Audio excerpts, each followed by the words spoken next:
প্রিয় বন্ধুরা, তোমরা অনেকেই রিকোয়েস্ট করেছো আমাকে ইংলিশ ক্লাস দেওয়ার জন্য।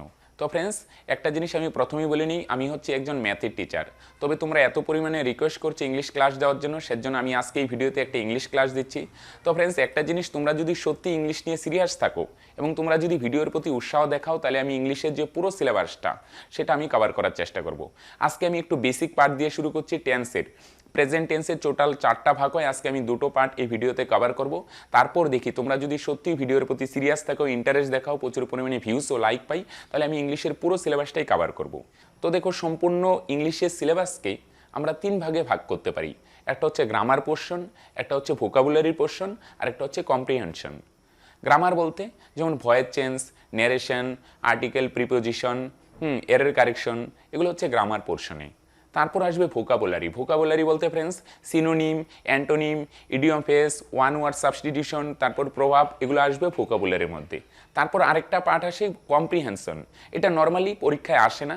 কম্প্রিহেনশন বলতে একটা প্যাসেজ থাকবে এবং সেই প্যাসেজ থেকে কিছু অ্যান্সার করতে হবে। তো নর্মালি এগুলো ব্যাংকিং এক্সামে আসে, সিজিএল এর মেইন পেপারে আসে। নর্মাল যে ডব্লিউবিপি, পুলিশের প্রিলি বলো, কনস্টেবলের প্রিলি বা এসএ এর প্রিলি, এই এক্সামগুলোতে কিন্তু কম্প্রিহেনশন থাকে না। তাহলে এই এক্সামগুলোর জন্য তোমাদের 2টো পার্ট ভালোভাবে রেডি করতে হবে, একটা হচ্ছে গ্রামার আর একটা হচ্ছে ভোকাবুলারি। তো ফ্রেন্ডস, আবার বলছি, তোমরা যদি সত্যি ইংলিশ ক্লাসের প্রতি সিরিয়াস থাকো এবং ইন্টারেস্ট দেখাও, তাহলে আমি ইংলিশের যে গ্রামার আর ভোকাবুলারি যত রকমের সিলেবাস আছে, মানে যত রকমের টপিক হয়, সবগুলো টপিক আমি ধরে ধরে কভার করব। ঠিক আছে ফ্রেন্ডস? তো চলো ফ্রেন্ডস, আজকের ক্লাস শুরু করা যাক। আজকে আমি শুরু করব টেন্স দিয়ে। ওকে, তো ফ্রেন্ডস দেখো, আমি টেন্স দিয়ে শুরু করছি। হ্যাঁ, টেন্স মানে হচ্ছে কাল, হ্যাঁ, ক্রিয়ার কাল, সময়। তাহলে টেন্সকে আমরা নর্মাল 3 ভাগে ভাগ করতে পারি। একটা হচ্ছে প্রেজেন্ট, একটা হচ্ছে প্রেজেন্ট টেন্স, তারপর আরেকটাকে বলতে পারি পাস্ট টেন্স, আরেকটা হয় ফিউচার টেন্স। ওকে, প্রেজেন্ট বলতে যে কাজগুলো বর্তমানে ঘটে। আমি এখন তোমাদের ইংরেজি করাচ্ছি, আমি ক্রিকেট খেলছি, আমি ছবি আঁকছি বা আমি ছবি এঁকেছি, বর্তমানে ঘটে সেটা হচ্ছে প্রেজেন্ট। যেটা অতীতে ঘটেছিল সেটা হচ্ছে পাস্ট, যেটা ভবিষ্যতে ঘটবে সেটা হচ্ছে ফিউচার। এবার এই প্রেজেন্ট টেন্সকে যদি ভাঙানো যায়, এই প্রেজেন্ট টেন্সের আবার 4 ভাগ হয়।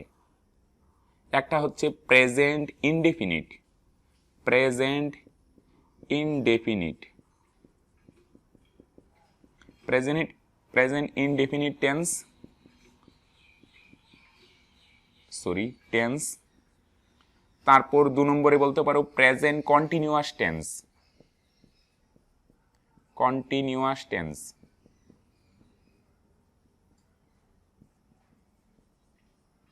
তারপর আরেকটা হয় প্রেজেন্ট পারফেক্ট টেন্স, 3 নম্বরে present perfect tense, perfect tense. তারপর আরেকটা বলতে পারো present perfect continuous tense, present perfect continuous tense.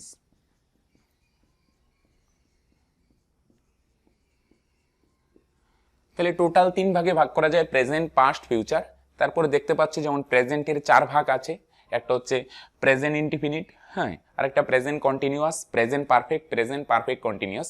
ঠিক সেম ভাবে পাস্টেরও 4টি ভাগ আছে, ফিউচারেরও 4টি ভাগ আছে। তাহলে টোটাল 12টি ভাগ আছে। আজকে আমি এই 2টো ভাগ কভার করার চেষ্টা করব, present indefinite tense, present continuous tense, আবার এদের নেগেটিভ, নেতিবাচক ফর্ম কিভাবে করা যায় সেগুলো আজকে এই ভিডিওতে শিখবো। তারপর যদি ইন্টারেস্ট দেখাও, তাহলে আমি সম্পূর্ণটা কভার করব। তারপর আরো গ্রামারের যে পোর্শনগুলো আছে সবগুলোই কভার করব, ভোকাবুলারি পার্টটাও কভার করব, যদি তোমাদের ইন্টারেস্ট থাকে। ওকে, তো দেখো প্রেজেন্ট ইনডিফিনিট টেন্স। ওকে, প্রেজেন্টের 4 ভাগ আছে। প্রথম ভাগ কোনটা? Present indefinite tense. তাহলে ফ্রেন্ডস, প্রেজেন্ট ইনডিফিনিট টেন্স, কোন ধরনের টেন্সকে আমরা প্রেজেন্ট ইনডিফিনিট টেন্স বলবো? আচ্ছা দেখো, আমি একটা সেন্টেন্স লিখে রেখেছি, আমরা ক্রিকেট খেলি। বাংলা বাক্যের শেষের যে শব্দটা থাকে এটাকে আমরা বাংলায় বলি ক্রিয়া, ইংরেজিতে বলি ভার্ব। কি বলা হয় ফ্রেন্ডস? এটাকে ভার্ব। বাংলা বাক্যের আমি একদম বেসিক থেকে শুরু করছি, আস্তে আস্তে আমি অ্যাডভান্স লেভেলের দিকে যাব। আমরা ক্রিকেট খেলি, সে প্রতিদিন সকালে হাঁটে। এই যে শেষের যে শব্দটা খেলি, তারা নদীতে মাছ ধরে ধরে, এই যে শেষের যে শব্দগুলো, এগুলোকে বলি ভার্ব। তাহলে টেন্স চিনতে গেলে তোমার ভার্বের দিকে নজর দিতে হবে। ওকে, প্রথমে কি আছে দেখবো না, আমরা কিসের দিকে নজর দিব? টেন্স চিনতে গেলে আমাকে নজর দিতে হবে ভার্বের দিকে। আর বাংলা বাক্যে নর্মালি অধিকাংশ ক্ষেত্রেই ভার্ব কোথায় পাবো? আমরা বাক্যের শেষে। তাহলে ভার্ব কি ধরনের হলে বুঝবো এটা যে প্রেজেন্ট ইনডেফিনিট টেন্স? ভার্বটা যদি এই ধরনের হয়, দেখো এখানে আমি কয়েকটা ভার্ব লিখে রেখেছি, করি, করে, যায়, আসে, খায়, ঘুমায়, এগুলো হচ্ছে present indefinite tense. Present indefinite tense দিয়ে নর্মালি কিছু একটা হ্যাবিট বুঝাবে তোমার। হ্যাঁ, প্রেজেন্ট ইনডেফিনিট টেন্স দিয়ে নর্মালি কি বুঝাবে? তোমার একটা অভ্যাস বা চিরসত্য কিছু ঘটনা, সেটা হচ্ছে প্রেজেন্ট ইনডেফিনিট টেন্স। আমি এক্সাম্পল দিচ্ছি, ক্লিয়ার হবে। আমরা ক্রিকেট খেলি, আমি প্রতিদিন সকালে হাঁটি, আমি নদীতে মাছ ধরি, আমি ছবি আঁকি, আমি দেরি করে রাতে ঘুমাই। এই যে আমার যেগুলো অভ্যাস বুঝাবে সেগুলো হচ্ছে কোন টেন্স হবে? Present indefinite tense. ওকে, অভ্যাস বুঝাবে। আর লাস্টে ভার্বগুলো হবে এই ধরনের, করি, করে, যায়, আসে, খায়, ঘুমায় ইত্যাদি। আমি ক্রিকেট খেলি, আমি ছবি আঁকি, আমি নদীতে মাছ ধরি, আমি গান করি, আমি অঙ্ক কষি, আমি ইংরেজি করি, আমি বই পড়ি, আমি দেরি করে রাতে ঘুমাই, আমি ছবি দেখি, আমি সিনেমা দেখি, আমি গেম খেলি। এই যে জিনিসগুলো যেগুলো দিয়ে আমার অভ্যাস বুঝাবে সেটা হচ্ছে প্রেজেন্ট ইনডেফিনিট টেন্স। আর চিরসত্য কিছু ঘটনা, চিরসত্য বলতে ফ্রেন্ডস সূর্য পূর্ব দিকে উদিত হয়, পৃথিবী সূর্যের চারিদিকে ঘুরে, এই ধরনের চিরসত্য কিছু ঘটনা আমরা প্রেজেন্ট ইনডেফিনিট টেন্স দিয়ে প্রকাশ করি। তাহলে ফ্রেন্ডস, প্রেজেন্ট ইনডেফিনিট টেন্স মানে কি বুঝাবে? নর্মালি অভ্যাস বুঝাবে। ওকে, আমি এক্সাম্পল দিলাম, আমি ক্রিকেট খেলি, আমি ছবি আঁকি, সে মাছ ধরে, এই ধরনের। যখন অভ্যাস বা চিরসত্য কিছু ঘটনা ঘটবে, ঠাকুমা প্রতিদিন রামায়ণ পড়ে, সেগুলো আমরা কোন টেন্স দিয়ে প্রকাশ করব? Present indefinite tense. ওকে, তাহলে আমরা কি বুঝতে পারলাম ফ্রেন্ডস? টেন্সকে ধরতে গেলে কিসের দিকে নজর দিতে হবে? ভার্বের দিকে। আর ভার্ব কোথায় থাকবে? বাক্যের শেষে। ওকে, তাহলে এটা আমরা বুঝতে পারলাম। খেলি, আমরা ক্রিকেট খেলি, একটা অভ্যাস বোঝাচ্ছে। আমরা নদীতে মাছ ধরি, আমরা ছবি আঁকি, আমরা গান করি, আমরা সকালে হাঁটি। ওকে, আমরা মাঠে ফুটবল খেলি। এই ধরনের যখন অভ্যাস বুঝাবে তখন হচ্ছে প্রেজেন্ট ইনডেফিনিট টেন্স। আবার যখন চিরসত্য, সূর্য পূর্ব দিকে উদিত হয়, পৃথিবী সূর্যের চারদিকে ঘুরে, এগুলোও কিন্তু কোন টেন্স হবে? Present indefinite. আর নর্মালি সহজে বোঝার জন্য আমি কিছু ভার্ব লিখলাম, ভার্বের আকারগুলো এরকম হবে, করি, করে, যায়, আসে, খায়, ঘুমায় ইত্যাদি। এই বাক্যটা যদি আমি লিখতাম আমরা ক্রিকেট খেলছি, তাহলে কিন্তু প্রেজেন্ট ইনডেফিনিট হবে না। লাস্টে যদি ছি থাকে হবে না। কিন্তু আমরা ক্রিকেট খেলেছি, তাও কিন্তু প্রেজেন্ট ইনডেফিনিট হবে না, সিম্পল খেলি। তারা নদীতে মাছ ধরে, প্রেজেন্ট ইনডেফিনিট। তারা নদীতে মাছ ধরছে, প্রেজেন্ট ইনডেফিনিট হবে না, ধরছে হবে না কিন্তু।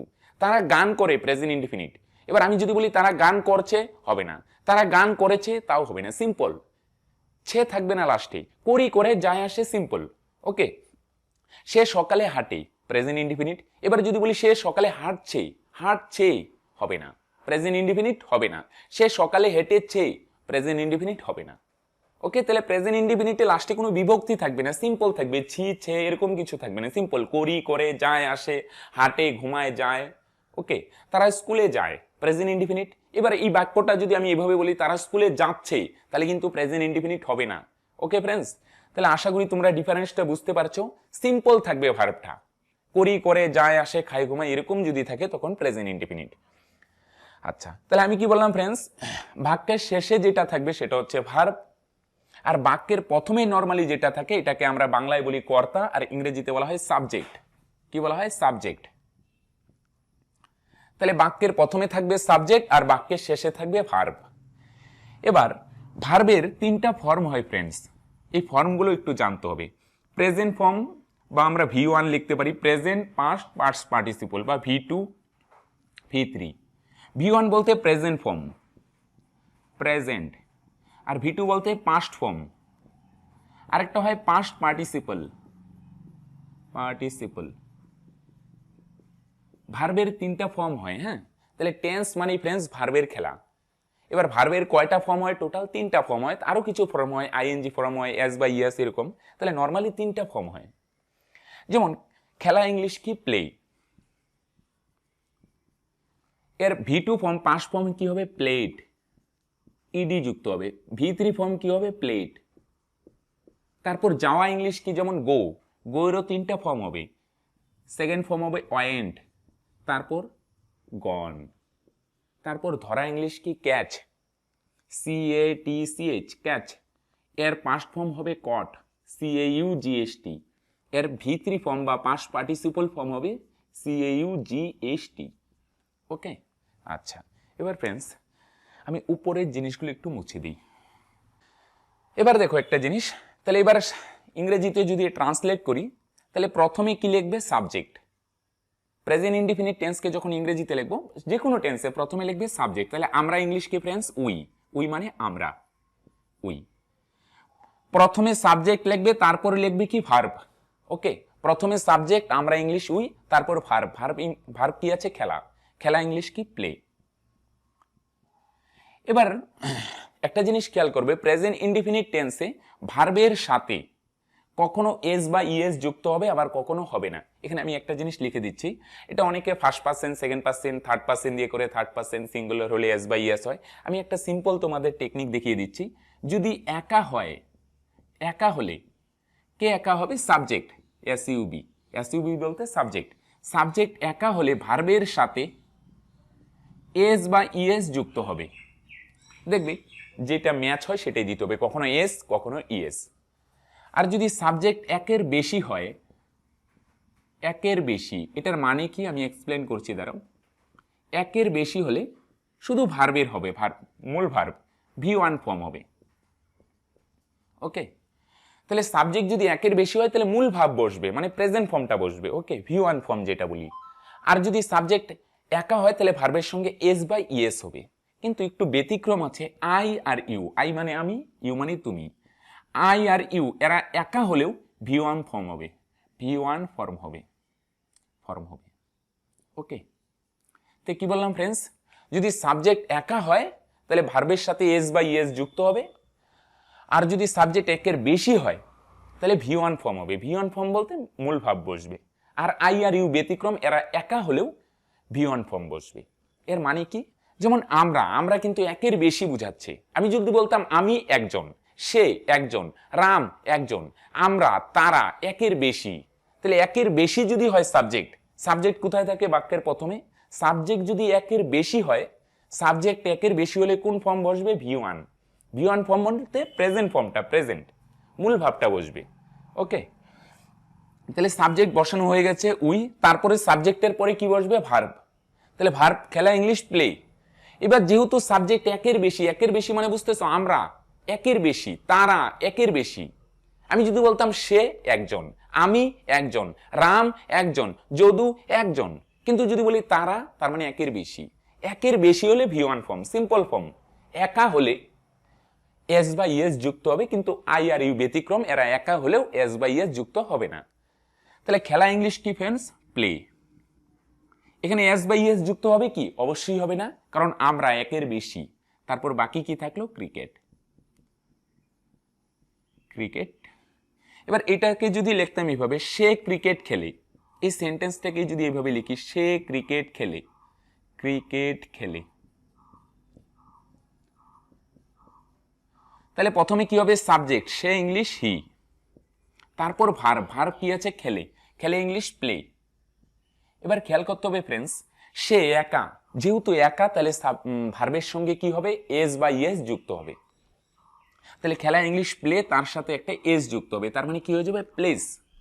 ওকে, বাকি কি থাকলো? ক্রিকেট। তাহলে এখানে এস বাই এস কেন যুক্ত হলো? এস কেন যুক্ত করলাম? যেহেতু সাবজেক্ট একা তাই এস যুক্ত করলাম। ওকে, আর এখানে একের বেশি তাই এস যুক্ত করলাম না, মূল ফর্মটা বসবে ভার্বের। এবার এটাকে যদি এভাবে লিখি, আমি ক্রিকেট খেলি, আমি ক্রিকেট খেলি, এটাকে ইংরেজিতে কিভাবে লিখবে ফ্রেন্ডস? তাহলে আমি ইংলিশ কি? আই, তারপরে চলে যাও শেষে, শেষে কি আছে? খেলি, খেলা ইংলিশ প্লে। এবার কি হয়? নর্মালি একা হলে এস বাই এস যুক্ত হয়, কিন্তু কি বললাম? আই আর ইউ, আমি আর তুমি ব্যতিক্রম, এরা একা হলেও V1 ফর্ম হবে। V1 বলতে প্লে, প্লেই। আর বাকি কি থাকলো? ক্রিকেট। ওকে, চলো আরো দুই একটা এক্সাম্পল নেওয়া যাক। এবার এটাকে যদি ইংরেজিতে ট্রান্সলেট করি, তাহলে প্রথমে কি আসবে? সাবজেক্ট, সাবজেক্ট কি? তারা, তারা ইংলিশ দে, THY দে। তারপর লাস্টে গিয়ে আছে ধরে। ভার্ব কোথায় আছে? প্রথমে সাবজেক্ট, তারপর একদম লাস্টে চলে যাবে। প্রথমে সাবজেক্ট, প্রথমেরটা, তারপর লাস্টে ধরে, ধরে ইংলিশ কি? ক্যাচ। এবার প্রশ্ন হলো, যেহেতু তারা একের বেশি, তারা মানে অনেকজন, একের বেশি হলে কিন্তু ভার্বের মূল ফর্মটা আসবে, V1 ফর্ম। ধরা ইংলিশ ক্যাচ। এখানে এস বাই ইএস যুক্ত হবে কি? হবে না, কিন্তু যেহেতু সাবজেক্ট একের বেশি, তারা অনেকজন, তাই কিন্তু এস বাই ইএস যুক্ত হবে না, ক্যাচ। তারপর কি ধরে? মাছ, মাছ ইংলিশ ফিশ। কি ধরে? মাছ। কোথায় ধরে? নদীতে, নদী ইংলিশ রিভার। যেহেতু নদীতে আছে, এখানে প্রিপোজিশন বসাতে হবে ইন দ্য রিভার। ওকে, এবার এটাকেই যদি এভাবে লিখতাম, রাম নদীতে মাছ ধরে, মাছ ধরে, তাহলে এটার কি হতো, প্রথমে subject, subject Ram, RAM, Ram, তারপরে চলে যাও ভার্ব, ভার্ব কোথায় আছে, শেষে, ধরা ইংলিশ ক্যাচ, CATCH। এবার রাম, রাম বলতে কজন, একজন, একজন হলে কি হবে, ভার্বের সঙ্গে S/S যুক্ত হবে, তাহলে এখানে কি হবে, ক্যাচেস, ES দিলে মিল খাচ্ছে, দেখবে কি দিলে মিলে, আগেরটাই S দিলে মিলছে, এখানে ES দিলে, ক্যাচেস, কি ধরে, মাছ, ফিশ, কোথায় ধরে, নদীতে, ইন দ্য রিভার। ওকে, আচ্ছা, এবার এটাকে যদি এভাবে লিখি, আমি নদীতে মাছ ধরি, আমি নদীতে মাছ ধরি, তাহলে তাহলে ফ্রেন্ডস ভার্বগুলো দেখতে পাচ্ছ তো, ধরি, ধরে, করে, ঠিক আছে, খেলে, এটাই যদি বলতাম তারা নদীতে মাছ ধরছে, আমি নদীতে মাছ ধরছি, তাহলে কিন্তু অন্য টেন্স হয়ে যাবে, সিম্পল থাকবে, লাস্টে ছি ছে কিছু থাকবে না, ধরি, করে, যায়, হাঁটে, ঘোরে, এরকম। আচ্ছা, তাহলে এটা প্রেজেন্ট ইনডিফিনিট, প্রথমে আসবে সাবজেক্ট আই, আই কিন্তু ব্যতিক্রম, আই হলে ভার্বের মূল ফর্ম, V1 ফর্ম, তাহলে ধরা ইংলিশ ক্যাচ, আই হচ্ছে ব্যতিক্রম, IRU ব্যতিক্রম, এরা একা হলেও S/S যুক্ত হবে না, ক্যাচ, কি ধরি, মাছ, মাছ হচ্ছে ফিশ, নদীতে, ইন দ্য রিভার। হ্যাঁ, তাহলে S/S যুক্ত হওয়ার ব্যাপারটা অনেকে এইভাবে করে, থার্ড পার্সন সিঙ্গুলার হলে S/S যুক্ত হবে, তাহলে আমি পার্সনের ব্যাপারে যাচ্ছি না, সিম্পলি শিখলাম একা হলে S/S হবে, একের বেশি হলে হবে না, আর IRU ব্যতিক্রম, এদের সাথে S/S যুক্ত হবে না। তাহলে প্রেজেন্ট ইনডিফিনিট টেন্স কিভাবে স্ট্রাকচার করতে হয়, মোটামুটি কনসেপ্ট তোমাদের ক্লিয়ার হলো। এবার আমরা শিখবো এদেরকে যদি নেগেটিভ করতে চাই, নেতিবাচক করতে চাই, তাহলে কিভাবে করবে, যেমন they catch fish in the river, ঠিক আছে, আমি এগুলো মুছে দেই, এদিকে করে নিই।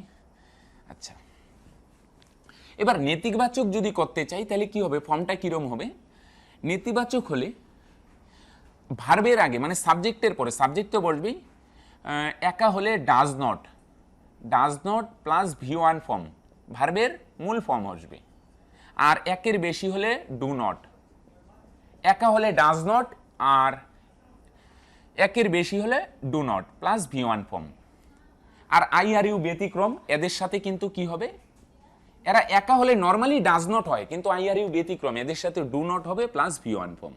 ওকে, তাহলে আচ্ছা এটাকে মুছে দিই, সেন্টেন্সটাকে মুছে দিই, যেমন এটাকে বাংলাটা মুছে দিলাম। হ্যাঁ, they catch fish in the river, এটাকে যদি নেগেটিভ করি, তারা, একের, তাহলে প্রথমে লিখে নিলাম দে, THE, এটাকে নেগেটিভ করলে কিভাবে করব, তারা, একের বেশি না, তাহলে একের বেশি হলে কি হবে, ডু নট, ডু নট, তারপরে ভার্বের মূল ফর্ম হবে V1 ফর্ম, ক্যাচ, বাকিটা যা আছে তাই, ফিশ ইন দ্য রিভার। ওকে, আচ্ছা, এটাকে যদি নেগেটিভ করতে চাই, Ram catches fish in the river. হ্যাঁ, এটাকে নেগেটিভ করলে কি হবে, রাম, এবার রাম একজন না, একা হলে কি হবে, একা হলে does not, Ram does not catch, catches হবে না, কিন্তু যখন ডাজ নট বসবে, ডাজ নটের পরে কিন্তু সবসময় V1 ফর্ম, ডাজ নটের পরে V1 ফর্ম, তাহলে ক্যাচ, ক্যাচেস আসে, ক্যাচেস, এটা কি হয়ে যাবে, ক্যাচ, মূল ফর্ম বসবে। ওকে, ডাজ নট বা ডু নটের পরে সবসময় মূল ফর্ম বসবে, catch fish in the river. Okay, নেতিবাচক মানে রাম নদীতে মাছ ধরে না। আচ্ছা, আমি নদীতে মাছ ধরি, এটা নেগেটিভ যদি করতে চাই, আমি নদীতে মাছ ধরি না, তাহলে কেমন হবে, আই, তাহলে আই এর সাথে ব্যতিক্রম, IRU এর সাথে সর্বদা ডু নট, তাহলে আই ডু নট ক্যাচ, ভার্বের মূল ফর্মেই বসবে catch fish in the river. Okay, তাহলে আমরা কি করলাম, প্রেজেন্ট ইনডিফিনিট টেন্সকে কিভাবে স্ট্রাকচার করতে হয় সেটা শিখলাম, নেগেটিভ কিভাবে করতে হয় সেটা শিখলাম, এরপরে আমরা আস্তে আস্তে শিখবো এটার ইন্টারোগেটিভ, প্রশ্নবোধক কিভাবে করে। ওকে, তাহলে আপাতত এখন আমি চলে যাচ্ছি প্রেজেন্ট কন্টিনিউয়াসে। ওকে, এবার দেখো প্রেজেন্ট কন্টিনিউয়াস টেন্স। হ্যাঁ, কন্টিনিউয়াস মানে নামের মধ্যেই আছে, কন্টিনিউয়াস, চলবে, প্রেজেন্ট মানে বর্তমান, কন্টিনিউয়াস মানে চলমান, মানে বর্তমানে চলবে এমন কোনো কাজ বা ঘটনা। ওকে, বর্তমানে চলবে যেমন কি, আমি এখন তোমাদের ইংরেজি করাচ্ছি, প্রেজেন্ট কন্টিনিউয়াস। ওকে, তাহলে এখানে এই ধরনের টেন্সে দেখো বাক্যের শেষে ক্রিয়াগুলো এরকম হবে যাচ্ছে বা যাচ্ছি, করছে বা করছি, করেছে না কিন্তু করছে বা করছি, চলছে। ওকে, আমি কাজ করছি বা সে কাজ করছে, তারা স্কুলে যাচ্ছে, আমি স্কুলে যাচ্ছি, আমি বাজারে যাচ্ছি, তারপর ঘুমাচ্ছে, তারা ঘুমাচ্ছে, সে ঘুমাচ্ছে বা আমি ঘুমাচ্ছি, তারপর আঁকছে, ঠিক আছে, সে ছবি আঁকছে, তারা ছবি আঁকছে বা আমি ছবি আঁকছি, এরকম কন্টিনিউয়াস চলমান। বা কি হতে পারে, তারা মাঠে ফুটবল খেলছে, তারা মাঠে ক্রিকেট খেলছে, বা খেলছে, আমি খেলছি, আমি ক্রিকেট খেলছি, আমি ফুটবল খেলছি, চলমান কিছু। তাহলে লাস্টে দেখো একটা ছি থাকবে বা ছে থাকবে, কন্টিনিউয়াস। ওকে, আর প্রেজেন্ট ইনডিফিনিটে কিরকম ছিল উদাহরণ দিই, মানে যেমন একটা দুটো সেন্টেন্স লিখি, যেমন আমি ক্রিকেট খেলি, এক্সাম্পল দিই তাহলে ক্লিয়ার হবে তোমাদের। আমি ক্রিকেট খেলি, প্রেজেন্ট ইনডিফিনিট। সে ক্রিকেট খেলে, প্রেজেন্ট ইনডিফিনিট। তারা গান করে, প্রেজেন্ট ইনডিফিনিট। তারা নদীতে মাছ ধরে, প্রেজেন্ট ইনডিফিনিট। আর প্রেজেন্ট কন্টিনিউয়াস কেমন হবে, লাস্টে একটা ছি আসবে, আমি ক্রিকেট খেলছি, খেলছি। ওকে, সেম ভাবে তারা নদীতে মাছ ধরে, প্রেজেন্ট ইনডিফিনিট। তারা নদীতে মাছ ধরছে, প্রেজেন্ট কন্টিনিউয়াস। সে স্কুলে যায়, প্রেজেন্ট ইনডিফিনিট। সে স্কুলে যাচ্ছে, প্রেজেন্ট কন্টিনিউয়াস। সে দেরি করে ঘুমায়, সে রাতে দেরি করে ঘুমায়, প্রেজেন্ট ইনডিফিনিট। সে ঘুমাচ্ছে, প্রেজেন্ট কন্টিনিউয়াস। কি ডিফারেন্সটা বুঝতে পারছো? অভ্যাস বা চিরসত্য হলে প্রেজেন্ট ইনডিফিনিট, আবার যদি কন্টিনিউয়াস কিছু ঘটনা হয় তখন প্রেজেন্ট কন্টিনিউয়াস। ওকে, আচ্ছা, তো চলো এগুলো ইংরেজিতে কিভাবে অনুবাদ করব।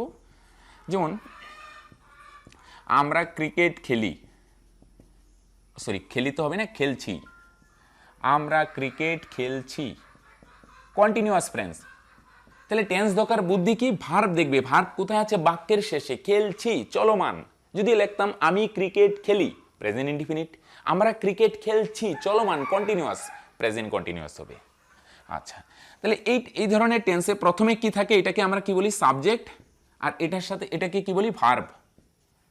তাহলে প্রেজেন্ট কন্টিনিউয়াসের স্ট্রাকচার হবে সাবজেক্ট আর ভার্বের মাঝখানে এম, ইজ, আর, এই তিনটার মধ্যে একটা আসবে। ওকে, খাতায় তোমরা একটু নোট করে নাও ফ্রেন্ডস। প্রথমে সাবজেক্ট, লাস্টে ভার্ব। সাবজেক্টের পরে ভার্ব আসে, কিন্তু মাঝখানে প্রেজেন্ট কন্টিনিউয়াসে এম, ইজ, আর, এই তিনটার মধ্যে যে কোনো একটা বসবে। নর্মালি কি হয়, এখানে লিখে দিই, একা হলে ইজ, একের বেশি হলে আর, এ আর ই। ওকে, আমি পার্সেন্টে গেলাম না, first percent, second percent, third percent, আমি সিম্পলি লিখছি একা হলে ইজ, একের বেশি হলে আর। এবার ব্যতিক্রম কে করে ফ্রেন্ডস, সবসময় ব্যতিক্রম দুটো জিনিস করবে, আই এবং ইউ, আমি আর তুমি। সমস্যা কে কে করবে, আমি এবং তুমি। কেন, আই এর সাথে সবসময় এম হবে, আর ইউ একা হলেও এর সাথে সবসময় আর হবে। তাহলে এম শুধু কার সাথে বসবে, এম এর সাথে, সরি আই এর সাথে, আর ইউ এর সাথে সর্বদা আর। ওকে, আচ্ছা। ও, আরেকটা কন্টিনিউয়াসে ভার্বের সাথে আইএনজি হবে, না ভি1, না ভি2, না ভি3, ভার্বের সাথে আইএনজি। তাহলে দেখো প্রেজেন্ট কন্টিনিউয়াসের স্ট্রাকচার কি, প্রথমে সাবজেক্ট, আমার সাথে সাথে বলো ফ্রেন্ডস, প্রথমে সাবজেক্ট, তারপর এম ইজ এর মধ্যে একটা, তারপর ভার্ব প্লাস আইএনজি, পরে বাকিটা। ওকে, প্রথমে সাবজেক্ট, পরে এম ইজ এর মধ্যে যে কোনো একটা আসবে, হয় এম, নয় ইজ, নয় আর। কিভাবে, একা হলে ইজ, একের বেশি হলে আর, আই আর ইউ ব্যতিক্রম। আই এর সাথে সর্বদা এম, ইউ এর সাথে সর্বদা আর, ঠিক আছে। তারপর ভার্বের সাথে আইএনজি, পরে বাকিটা। তাহলে আমরা ইংলিশ কি, উই। তারপর কি হবে, এম ইজ এর মধ্যে যে কোনো একটা নিব, আমরা একের বেশি, আমরা বলতে একজন না কিন্তু, একের বেশি। তাহলে একের বেশি হলে কি হবে ফ্রেন্ডস, আর, এ আর ই। তারপর ভার্বের সাথে আইএনজি, খেলা ইংলিশ কি, প্লে, খেলা ইংলিশ প্লে, তার সাথে আইএনজি। ওকে, তো প্রেজেন্ট কন্টিনিউয়াস মানেই ভার্বের সাথে কি হবে, আইএনজি। বাকি কি থাকলো, ক্রিকেট, ক্রিকেট। আচ্ছা, এবার 2 নম্বর, এটাকে যদি লিখি, সে ক্রিকেট খেলছে, সে ক্রিকেট খেলছে।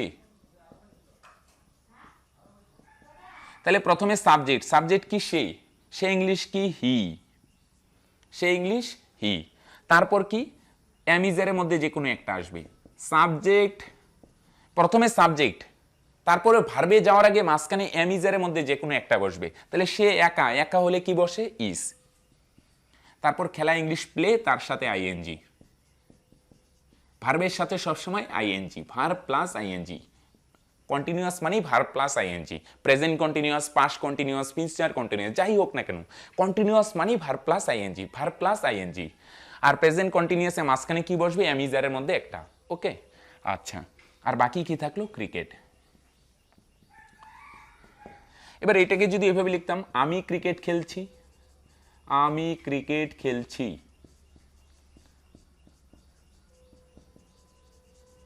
তাহলে ফ্রেন্ডস আমি মানে আই, আই এর সাথে সর্বদা কি বসবে, প্রথমে সাবজেক্ট আর ভার্বের মধ্যে এম ইজ এর মধ্যে যে কোনো একটা আসবে, এম ইজ আর, আই এর সাথে সর্বদা এম।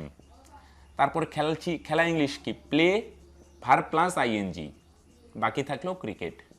ওকে, তাহলে খুব সিম্পল, প্রথমে সাবজেক্ট, মাঝখানে পরে ভার্ব, সাবজেক্ট পরে ভার্ব, সাবজেক্ট আর ভার্বের মাঝখানে এই তিনটা জিনিসের মধ্যে যে কোনো একটা আসবে, এম ইজ আর, এদেরকে আমরা অক্সিলিয়ারি ভার্ব বলা হয়, ভার্ব বলি। ওকে, কি ভার্ব বলি এদেরকে আমরা, অক্সিলিয়ারি ভার্ব। তাহলে প্রথমে সাবজেক্ট পরে ভার্ব প্লাস আইএনজি, মাঝখানে কি আসবে এম ইজ আর এর মধ্যে যে কোনো একটা। সিম্পলি তোমরা মনে রাখো, একা হলে ইজ, একের বেশি হলে আর, আই আর ইউ ব্যতিক্রম, আই এর সাথে সর্বদা এম, ইউ এর সাথে সর্বদা আর। এবার ফ্রেন্ডস এটা যদি নেগেটিভ করতে চাই, নেতিবাচক, খুব সিম্পল, আর এর পরে একটা নট বসিয়ে দিব, অক্সিলিয়ারি ভার্ব আর মেইন ভার্বের মাঝখানে একটা নট বসিয়ে দিব, নেতিবাচক হয়ে যাবে।